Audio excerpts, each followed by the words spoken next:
E esta série de mensagens, a que chamamos de redenção, inspirada na Quaresma, nessa tradição de realizar exercícios espirituais ao longo dos 40 dias que antecedem a Semana Santa, ela tem nos levado a uma série de situações que a Bíblia nos apresenta, de momentos de resgate, de libertação. E na semana passada, por exemplo, vimos como o novo nascimento em Cristo nos atribui uma nova identidade. Vimos a história de Ruth, de Noemi, e como Ruth, ao ser redimida por Boaz, ela foi transformada, sua identidade foi transformada. Ela, que era chamada de Moabita, passou a ser daquela família, inclusive se tornou a bisavó de Davi, uma mulher que nem era daquele povo. Uma nova identidade para Ruth, foi o que vimos na semana passada.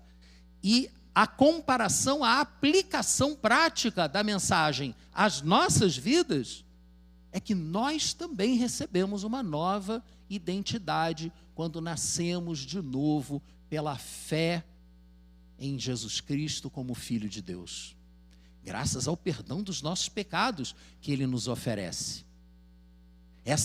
A redenção de Jesus, representada pela redenção de Ruth. E aí eu não posso deixar de perguntar, novamente, a mesma pergunta com a qual terminamos a mensagem passada.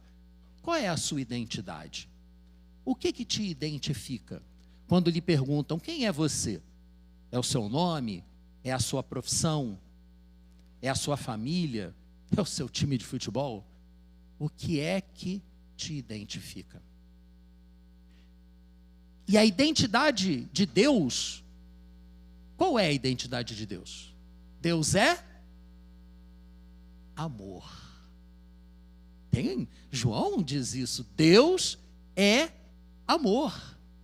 E porque Ele se identifica dessa maneira, hoje nós usaremos o livro do profeta Oséias para buscar um paralelo entre uma relação conjugal conturbada com o nosso relacionamento com o Deus de amor. É um exemplo prático. Oséias, capítulo 1, versículos 2 e 3.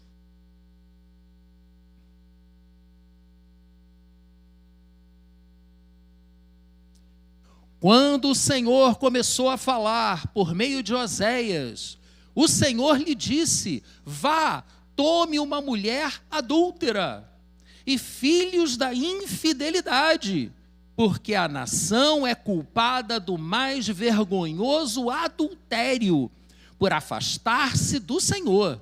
E por isso, ele, o profeta, casou-se com Gomer, filha de Diblaim. O casamento de Oséias com Gomer, meus irmãos, é uma analogia do relacionamento de Deus com o seu povo. É uma analogia do relacionamento de Deus com você. Gomer representa, no livro de Oséias, representa o povo de Israel. Mas o povo de Israel, que existia naquela época, 2.700 anos atrás, não existe mais.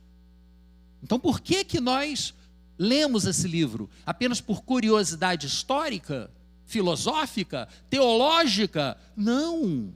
Nós precisamos buscar a aplicação prática dessa analogia para a nossa vida. E é isso que vamos tentar fazer aqui. O texto, e eu não vou me prender ao texto, mas sim àquilo que ele nos apresenta, ele nos mostra que dessa relação vieram à luz 3 filhos. Os seus nomes têm um significado. Hoje pela manhã, o Bruno apresentou os nomes dos filhos, o significado de cada nome e o impacto que isso teve na relação entre Deus e Israel. Muito legal. Ainda bem que ele falou isso, porque eu não vou falar. Então, se você tiver curiosidade, vá lá no nosso canal. O primeiro filho, o texto indica que foi realmente filho de Oséias. Mas os outros dois não. Os outros dois filhos, provavelmente, não há uma garantia, mas provavelmente foram filhos da infidelidade. Tanto que nós lemos no capítulo 2 de Oséias, versículos 4 e 5. Olha só. Não tratarei com amor os seus filhos, porque são filhos de adultério. A mãe deles foi infiel, engravidou deles e está coberta de vergonha, pois ela disse: irei atrás dos meus amantes. Mas, entretanto, apesar disso, desses filhos serem filhos da infidelidade, Deus determinou ao profeta que comprasse a sua mulher de volta, que a resgatasse da escravidão do pecado, que a redimisse. Nós vimos que Boaz, no domingo passado, Boaz redimiu Noemi e se casou com Ruth. Assim, ele as trouxe de volta para a família. Aqui nós vemos Oséias pagando uma certa quantidade de prata para comprar de volta a esposa que o havia traído, que o havia abandonado para se prostituir, e estava agora escrava da prostituição. É realmente chocante algo assim. E é até difícil para nós nos identificarmos com uma situação como essa. Mas, meus irmãos, não fujam de uma realidade espiritual que nos cerca. Assim como o povo de Israel era adúltero espiritualmente, ia atrás dos seus amantes, os seus deuses, os seus falsos deuses, seja lá o bezerro de ouro ou qualquer outro, nós também vamos atrás de ídolos, de falsos deuses, que ocupam no nosso coração o lugar que deveria ser exclusivo de Deus. Então, Gomer sou eu. Gomer é você. Não se iluda achando que você não se corrompe, que você não se afasta de Deus. Porque a palavra de Deus nos diz que o pecado é tudo aquilo que a gente faz que nos afaste de Deus, que faça separação entre nós e Deus. Oséias 3, versículo 1. Apesar disso tudo, o Senhor me disse: vá, trate novamente com amor sua mulher, apesar dela ser amada por outro e ser adúltera. Ame-a como o Senhor ama os israelitas, apesar deles se voltarem para outros deuses. Vejam que a interpretação que eu acabei de lhes apresentar está aqui na palavra. Não é nenhuma interpretação, é praticamente uma transliteração. Eu estou lendo o texto para vocês. Está aqui escrito. A comparação é clara. Mas não é só para eles não, gente. É para nós também. E versículos 2 e 3, por isso eu a comprei por 180 gramas de prata e 1,5 barril de cevada. E eu lhe disse: você viverá comigo por muitos dias. Você não será mais prostituta, nem será de nenhum outro homem, e eu viverei com você. Você imagina ouvir isso de Deus? Mas foi na prática o que ele fez.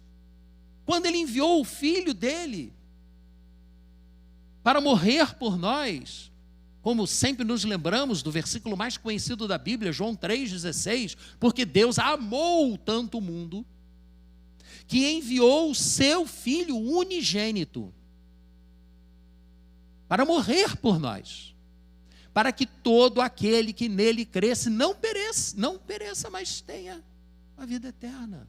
Todo aquele que nele crer terá a vida eterna. Está sendo convidado, por mais idólatra que tenha sido, por mais que tenha se prostituído com outros deuses, espiritualmente falando, Deus está fazendo por nós. Deus mandou o seu Filho Jesus fazer por nós o que Oséias fez por Gomer. E o nome que se dá a isso é reconciliação. Avança para mim, por favor. Reconciliação. Porque numa sociedade patriarcal, como era a de Israel, não havia prova maior de amor do que você perdoar a infidelidade e resgatar a mulher que tinha fugido atrás dos seus amantes. O que se faz com uma mulher adúltera no Islã, atualmente? O que acontece com ela? Ela é morta por apedrejamento. Se nada mudar, em breve, numa esquina próxima da gente aqui. Tá? O Islã está dominando a Europa, né, gente? Por favor. Né? Eu tenho certeza que você já sabe disso. Né? Ao mesmo tempo em que meio mundo no Irã está sonhando com Jesus e se convertendo ao cristianismo, um meio mundo de muçulmanos estão entrando na Europa e estão dominando a Europa. Né? E a lei Sharia já está sendo praticamente imposta em vários lugares. E na lei Sharia, como era na lei de Moisés, o adultério era punido com a morte. Para eles ainda hoje. Na lei de Moisés já não é mais. Mas lembram lá de João capítulo 8, que uma mulher flagrada em adultério foi levada até Jesus? Perguntaram para Jesus o que se deveria fazer, e ele disse, o que diz a lei? Ela tem que ser apedrejada. Então, quem não tem nenhum pecado, que atire a primeira pedra, que seja o juiz que assuma a responsabilidade pela execução dessa pena. A gente tem que contextualizar para entender essa história de atirar a primeira pedra, né? Vejam, no tempo de Jesus ainda era tradicional tratar uma mulher adúltera dessa forma. Imagina 700 anos antes de Jesus, como era. Gomer, pela lei de Moisés, era para ser apedrejada. Nós, pela justiça de Deus, éramos para viver eternamente afastados dele. É a lei. É o justo.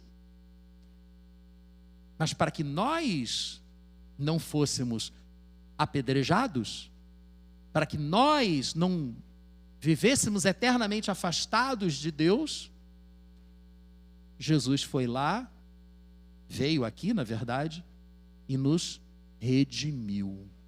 Ele pagou o preço, como Oséias pagou o preço, para resgatar a sua esposa adúltera, dar-lhe novamente o seu nome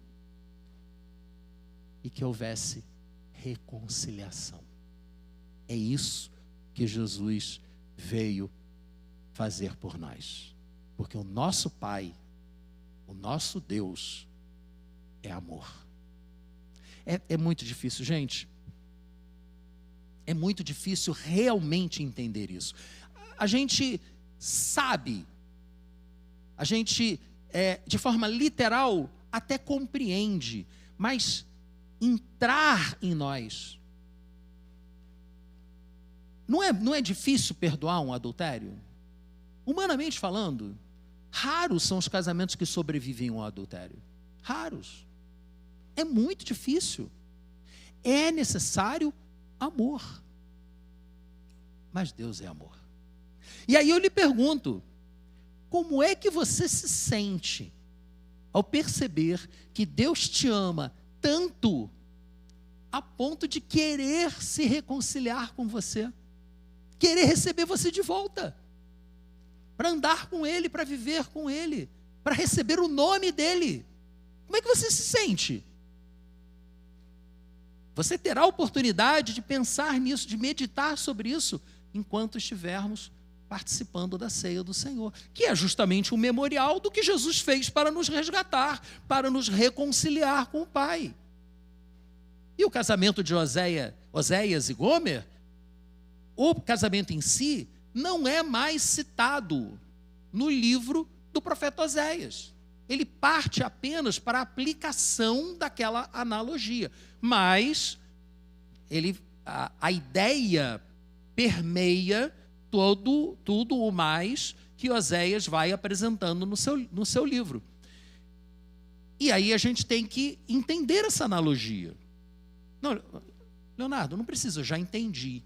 Tudo bem, então me deixa reforçar a ideia aqui com você.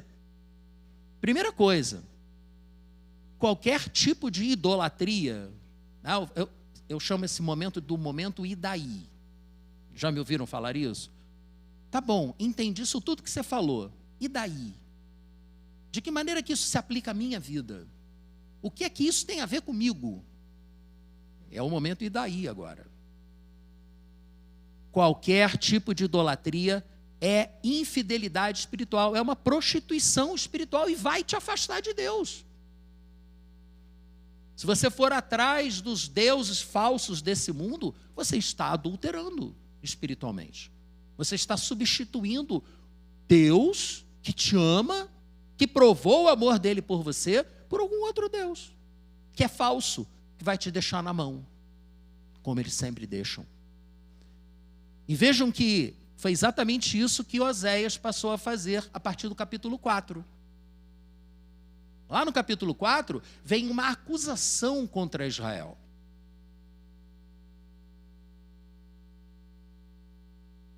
Israelitas, ouçam a palavra do Senhor, porque o Senhor tem uma acusação contra vocês que vivem nessa terra. A fidelidade e o amor desapareceram dessa terra, como também o conhecimento de Deus. E atenção, parênteses importante aqui, tá? O conceito de conhecimento para um oriental, para os judeus, não era um conhecimento racional, intelectual, que é uma noção filosófica grega. Isso aqui não é filosofia grega. Isso aqui é judaísmo. Portanto, quando se fala em conhecimento, está se falando em intimidade. Intimidade. Senhor, Senhor, fiz isso, aquilo, aquilo outro em teu nome. Não te conheço. Mas como assim não conhece? O cara não é onisciente? Não tenho intimidade contigo. Nunca tive intimidade contigo. Não importa o que você fez em meu nome. Comigo você não teve intimidade. É disso que a gente está falando aqui. Mas está isso na Bíblia? Tá, Mateus capítulo 7. Depois você vai lá e olha. Tá? Não te conheço. Vai para longe de mim. Se eu não te conheço enquanto você estava nesse mundo aqui, não vai ser na eternidade que você vai ficar comigo. Isso é olha, para mim, essa é a passagem mais sinistra da Bíblia. Porque ali as pessoas achavam sinceramente que estavam fazendo um monte de coisa, e estavam fazendo um monte de coisa em nome de Jesus, só que não conheciam ele. Não tinham intimidade com ele. Qualquer tipo de idolatria é infidelidade espiritual, vai te afastar de Deus. Ouça a palavra do Senhor, nessa acusação lá de Oséias, capítulo 4, versículo 1. O Senhor tem uma acusação contra vocês. A sua fidelidade, seu amor, desapareceram dessa terra, bem como a intimidade com Deus. Só se vêem maldição, mentira, assassinatos, roubo e mais roubo, adultério, mais adultério, ultrapassam todos os limites. E o derramamento de sangue é constante. Por causa disso, a terra pranteia e todos os seus habitantes desfalecem. Os animais do campo, as aves do céu, os peixes do mar estão morrendo. Vem cá, isso não parece a realidade que a gente está vivendo hoje, não? É só coincidência que o mundo hoje, ao se afastar de Deus, se tornou um inferno? É alguma coincidência? É claro que não. É fruto do pecado, que está dominando geral. Você vê pessoas íntegras que se metem na política, quase que imediatamente se corrompem. Impressionante. É assustador isso, gente. Como é fácil se corromper. Mas que ninguém discuta, versículo 4, que ninguém faça acusação. Não precisa acusar não, pois sou eu quem acusa os sacerdotes. Agora está acusando os sacerdotes, hein? Os intermediários entre Deus e o homem. Vocês tropeçam dia e noite, e os profetas que são os intermediários. O sacerdote é intermediário entre o homem e Deus. O profeta é intermediário entre Deus e o homem. O sacerdote, ele recebe a acusação, e os profetas também. Os sacerdotes tropeçam dia e noite, os profetas tropeçam também. E aí ele diz: por isso destruirei sua mãe. Gente, está na Bíblia, gente. Eu sei que é aquela parte que a gente nunca lê, mas está lá. Está lá, é bom ler a Bíblia.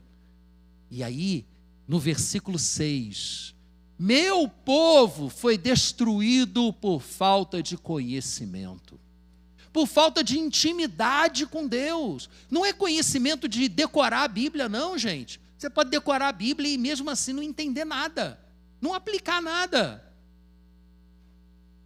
Eu tenho certeza que você não quer ser destruído, nem eu. Mas é necessário buscar o conhecimento do Senhor. Sem o conhecimento do Senhor, nós nos perdemos. Nos perdemos. Esse é um dos versículos mais importantes para mim. Por falta de conhecimento, o meu povo foi destruído. Uma vez que vocês rejeitaram o conhecimento, eu também os rejeito como meus sacerdotes. Uma vez que vocês ignoraram a lei do seu Deus, eu também ignorarei os seus filhos. Aí é importante eu te perguntar isso aqui. Você tem buscado o conhecimento de Deus?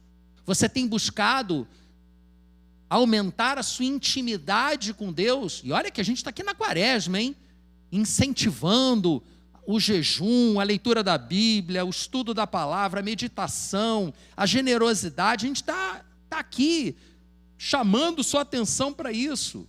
Mas mesmo assim eu tenho que te perguntar, você está buscando?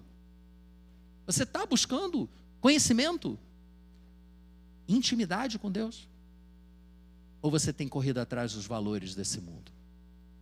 Os falsos deuses, os deuses que não são deuses, que não satisfazem.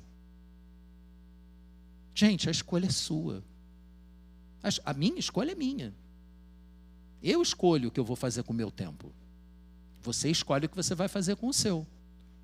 E não adianta a gente tentar terceirizar a culpa, que aliás é uma coisa muito comum hoje em dia, né? A culpa nunca é nossa. A culpa é sempre de alguém. A gente até diz brincando, se a culpa é minha, eu ponho ela em quem eu quiser.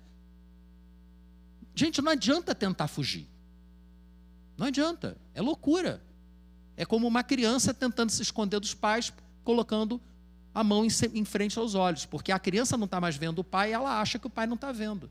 Não, gente, não funciona. Vocês acham que alguém vai conseguir se esconder de Deus? Tem um salmo que diz isso. Eu tento fugir de Deus, eu vou para as alturas, Ele está lá. Eu vou para a profundidade, Ele está lá. Não tem como fugir de Deus. E como Deus te ama, Ele vai atrás de você. Como Oséias foi atrás de Gomer. 1 João capítulo 2, versículos 15 e 16. O 15 está aqui projetado. Não amem o mundo, nem o que nele há.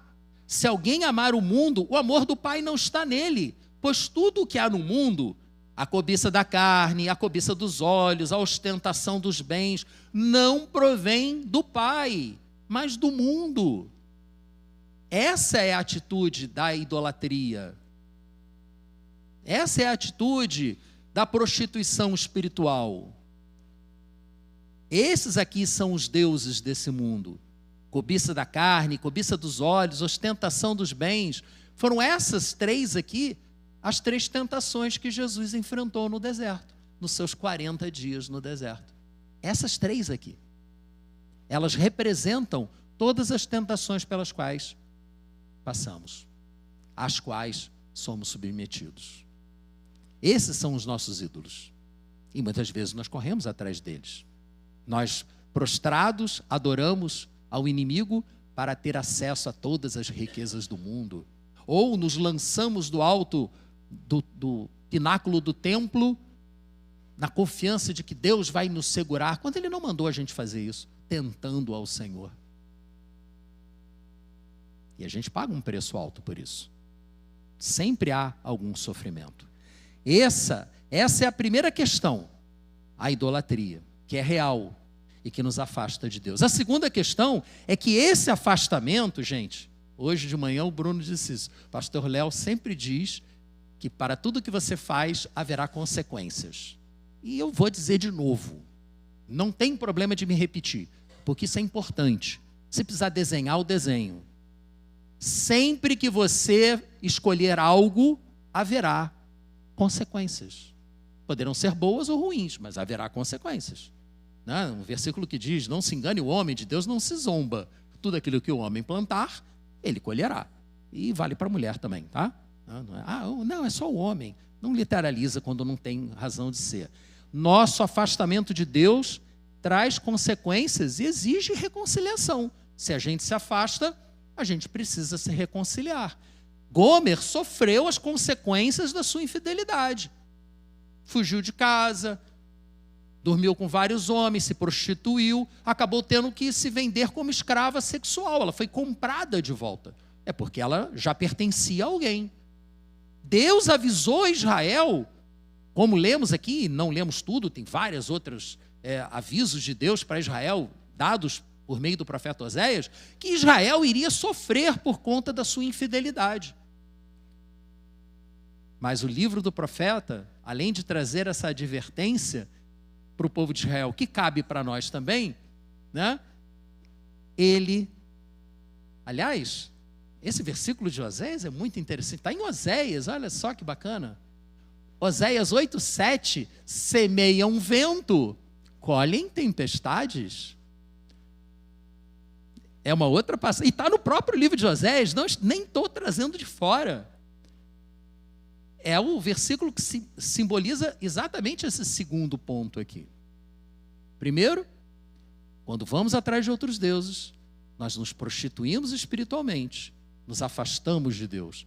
E quando nos afastamos de Deus, segundo, nós vamos colher frutos amargos dessa escolha. E aí eu lhe pergunto, a sua vida tem sido uma tempestade constante? Vejam que eu não tenho o poder de lhe afirmar nada sobre a sua vida. Só quem pode lhe afirmar algo sobre a sua vida é o Espírito Santo. E eu não sou o Espírito Santo. Eu não sou um oráculo. Mas o Espírito Santo quer falar com você. E por isso nós devemos buscá-lo. O Espírito Santo quer dizer para você se você pulou a cerca no lugar errado. Ele quer, porque ele já pagou um altíssimo preço pela sua vida. Ele não quer que você se perca. Ele quer que você se reconcilie com ele. Mas você precisa querer. Você precisa querer voltar. Você precisa querer se reconciliar com ele. Por isso você precisa se avaliar, como faremos daqui a pouco. E aí chegamos na terceira aplicação prática dessa mensagem.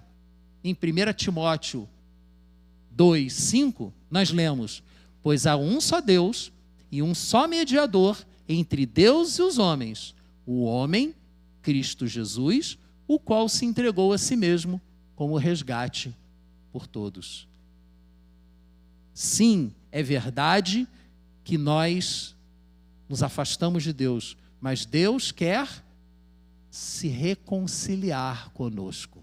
E já enviou o Filho dele para prover essa reconciliação. Então, assim como Deus mandou que o profeta Oséias fosse lá e comprasse Gomer de volta, Deus nos resgatou do poder do pecado por meio do sacrifício do seu Filho Jesus.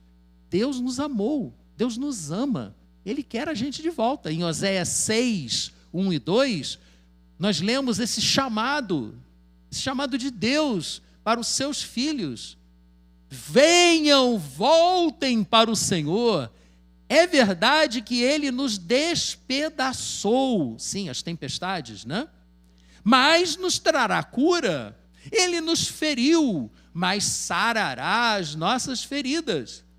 E depois de 2 dias, ele nos dará vida novamente. E ao 3º dia, nos restaurará para que vivamos em sua presença. O que aconteceu ao 3º dia? Jesus ressuscitou, meus irmãos. É uma profecia de que ao 3º dia nós seríamos restaurados. Sim, houve um sofrimento terrível, como a própria palavra diz. Houve ferida. Jesus foi despedaçado por nós. Mas ao 3º dia, ele ressuscitou e a nossa relação com Deus foi restaurada. Porque Jesus Cristo é o nosso mediador, ele é o nosso redentor. Por isso que lá em Oséias 14, pulei o livro todo, hein? Já cheguei no 14.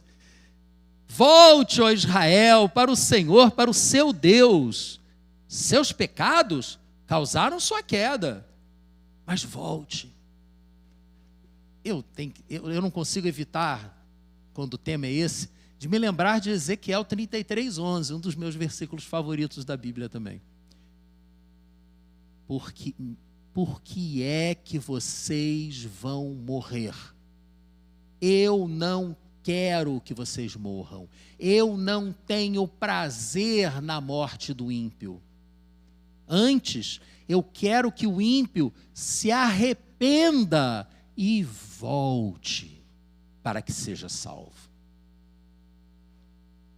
Deus não quer que ninguém se perca. Jesus morreu por todos, para a salvação de todo aquele que nele crer. Mas nós precisamos reconhecer. Reconhecer o quê? E aí a gente conclui. Reconhecer que somos infiéis, que nos afastamos de Deus, que sofremos em consequência das nossas escolhas, mas que Ele nos ama, de tal maneira que é capaz de perdoar a nossa infidelidade e nos receber de volta. Deus quer a reconciliação, mas Deus é justo.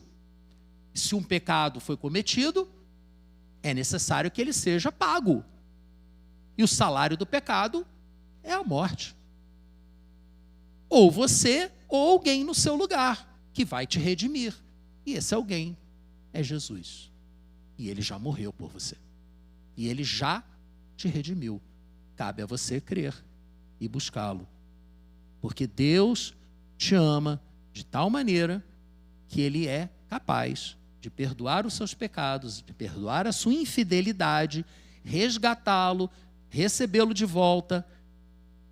E a ceia do Senhor é o momento de nos lembrarmos disso. É o momento de pararmos, analisarmos os nossos passos. Senhor, mostra, ó Pai, mostra onde eu caí.